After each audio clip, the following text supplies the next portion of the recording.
Hi, I'm Rich with Inside HPC. We're here at the Convey booth at SC11. I'm here with Kirby Collins from Convey. Kirby, we hear a lot about Top 500, but the Graph500 is something relatively new. What's it about? Graph500 is an example of a new type of supercomputer applications that are data intensive rather than numerically intensive. And what the Graph500 is, it is a traversal of a large graph to find neighbors and neighbors of neighbors. So when you're done, you have a tree structure instead of a graph structure. And what you can extract from that tree is how close individual nodes are to the starting node in the graph.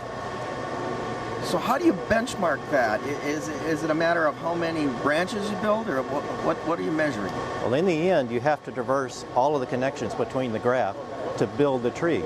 So the metric for the Graph500 is the number of edges you traverse per second. And you guys really had an interesting result on this on the newest list, did you not? Yes, we did. In fact, this type of benchmark, because it is very, very parallel, consists of relatively simple operations on a very large data structure, is perfect for FPGAs in particular, where you can build very, very parallel architectures, and also perfect for our system because of our memory subsystem, which is designed to do many, many transactions of word size or smaller. Can you give me kind of an analogy or a practical example of someone doing graph computing in something a layman might understand, kind of an example case?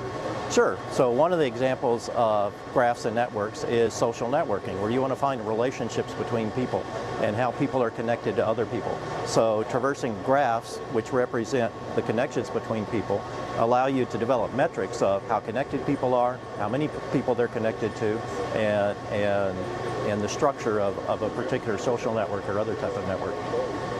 So, you know, we talked with Bruce earlier about, you know, this 2U box fares fairly well against gigantic machines like the Jaguar Cray with multiple cabinets and huge. How is it so powerful at this graph type of computing? Why does that work so well? Well, it's an example, again, of developing architectures that's designed for this specific type of problem, rather than attempting to force fit an existing architecture, an existing structure.